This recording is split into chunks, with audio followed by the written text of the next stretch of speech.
ഇന്നത്തെ യാത്രയിൽ പ്രായം കുറഞ്ഞൊരു ആട്ടിടയനെ ഞാൻ കണ്ടുമുട്ടിയെ. അവന്റെ പ്രായം വന്നിട്ട് വെറും 19 വയസ്സ് മാത്രം. അതും കൂട്ടിന് ഒരാൾ പോലും ഇല്ലാത്ത ഒരു മലയുടെ ഒരു സൈഡിൽ. ചുറ്റുഭാഗത്തും കാടാണ്.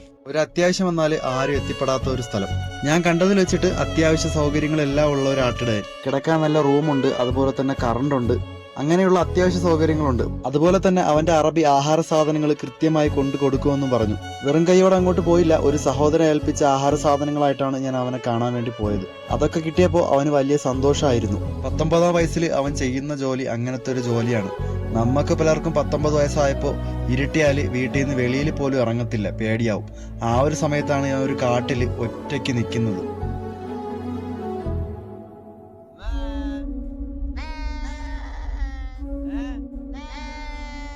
ഈ പ്രായത്തിൽ ജോലി ചെയ്യുന്നത് ഒരു തെറ്റുമില്ല, നല്ല കാര്യമാണ്. ഇതിനേക്കാൾ കുറഞ്ഞ പ്രായത്തിലും നമ്മളിൽ പലരും പല ജോലികളും ചെയ്തിട്ടുണ്ട്.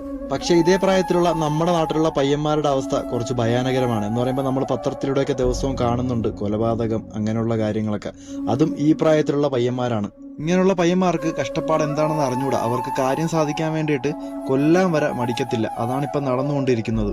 ആ ഒരു സമയത്താണ് ഈ 19 വയസ്സുകാരൻ കുടുംബം നോക്കാൻ വേണ്ടിയിട്ട് ഇറങ്ങി തിരിച്ചത്. ഇവന് വേണമെങ്കിലും നാട്ടിൽ കൂട്ടുകൂടി നിങ്ങളെപ്പോലെ അടിച്ചു പൊളിച്ച് നടക്കാം. പക്ഷെ അവന്റെ കുടുംബത്തിലെ ബുദ്ധിമുട്ടുകാരനായിരിക്കണം അവൻ ഇവിടെ എത്തിപ്പെട്ടത്. ഈ പ്രായത്തിലുള്ള പയ്യന്മാരോട് എനിക്ക് പറയാനുള്ളത്, ഇതേപോലത്തെ ബുദ്ധിമുട്ട് നിങ്ങളുടെ വീട്ടിലുണ്ടാവും. അത് അച്ഛനും അമ്മയ്ക്കും അറിയാം. അത് മനസ്സിലാക്കി നിങ്ങൾ മുന്നോട്ട് പോവുക. നിങ്ങളുടെ ജീവിതത്തിൽ വലിയൊരു വിജയം ഉണ്ടാവും. ഈ വീഡിയോ നിങ്ങളുടെ സഹോദരങ്ങൾക്കും മക്കൾക്കൊക്കെ ഒന്ന് അയച്ചു കൊടുക്കുക. അപ്പോൾ ശരിയെന്നാൽ നമുക്ക് അടുത്തൊരു വീഡിയോ കാണാം. Tata, bye bye.